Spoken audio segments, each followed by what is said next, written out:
the grouping of muscles that move the leg, the tibia and fibula, we're going to start off with the gracilis muscle. This muscle right here is going to be the gracilis muscle. The action of the gracilis muscle is adducting the thigh, so adduct, as well as flexing and medially rotating the leg.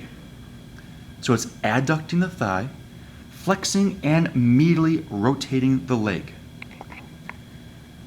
After this, if we look a little more towards the anterior side, so this is anterior, we're going to run into our quadriceps femoris muscles, so the quadriceps. So for that, we need to rotate the leg a little bit. Now that we've rotated the leg, this is the anterior aspect of the leg. If you're looking at the most anterior aspect, this muscle is the first muscle we'll talk about of the quadriceps grouping. This is the rectus femoris. If you were to put your hand on your lap, on your thigh, you'd be putting your hand on the rectus femoris. The origin of the rectus femoris is the anterior inferior iliac spine, as well as the superior margin of the acetabulum. It inserts down into the patella and the tibial tuberosity. So here is the patella.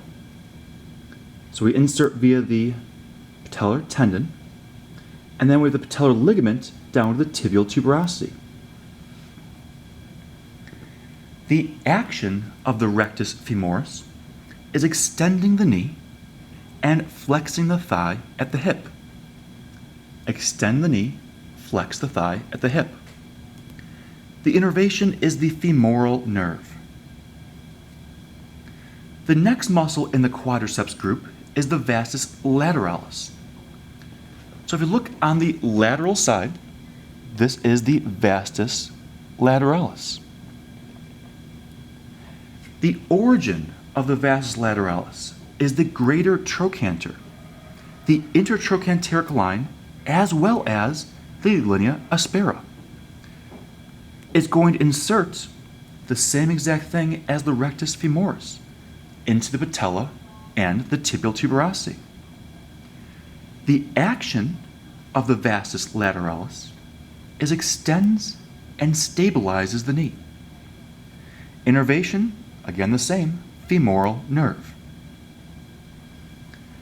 But if we move now onto the medial side, the third muscle in the grouping of the quadriceps muscles, this muscle right here is the vastus medialis. Its origin is going to be the linea aspera, the intertrochanteric and media supercondylar lines. It inserts, same exact as the other two, into the patella and the tibial tuberosity. Its action is extending the knee. And again, innervation, femoral nerve. Now the fourth and final muscle of this grouping is deeper below the rectus femoris. So what actually needs to happen is we have to remove the rectus femoris. So if you just pull this off a little bit here, we're now going to see the rectus femoris. Now by removing the rectus femoris, we see this deep muscle right here is the vastus intermedius. The vastus intermedius is going to run all the way down, but its origin is going to be the anterior and lateral surfaces of the proximal femur shaft. So it's really coming off of the front and the lateral, the outside of the proximal shaft of the femur. It inserts the same exact way, patella and tibial tuberosity. Its action extends the knee, and its innervation, again, is the femoral nerve. Rotating back to the medial side here, we're going to look at our next muscle, which is the sartorius muscle. This long strap leg muscle is the sartorius muscle. The action of the sartorius muscle is flexes abducts, so abducts, and laterally rotates the thigh. It can also help a little bit with some flexion of the knee, but that's on the weaker side. So really it's flexes abducts and laterally rotates the thigh. Moving on to the next grouping, we're going to have our hamstring muscles, which will need to rotate now to the posterior view. Now for orientation, we're on the posterior side here. This is our gluteus maximus right here.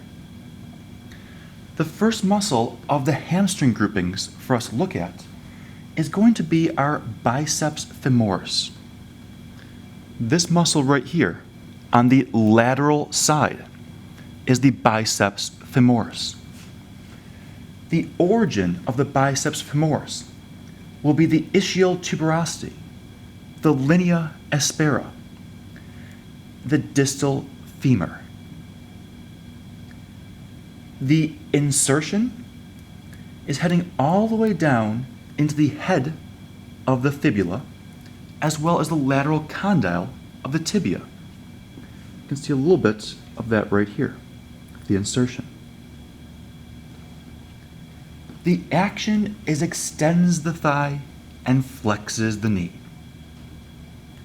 Innervation comes in with the sciatic nerve, which has the tibial nerve coming into one portion, the long head, and the common fibular nerve to the short head. Moving to the medial aspect here. On the medial side, the hamstrings will have two muscles.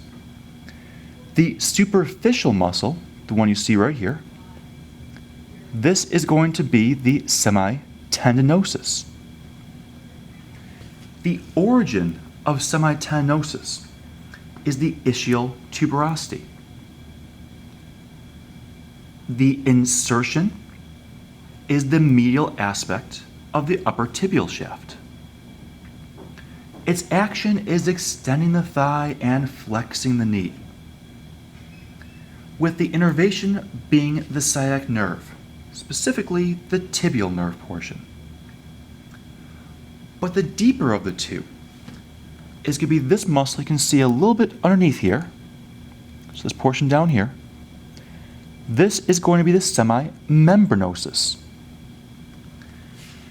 Now the semimembranosus originates at the ischial tuberosity.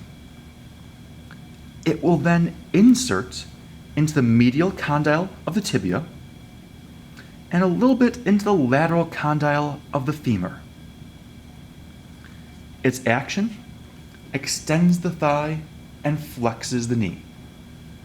And again, innervation is the sciatic nerve, more specifically the tibial portion of the nerve.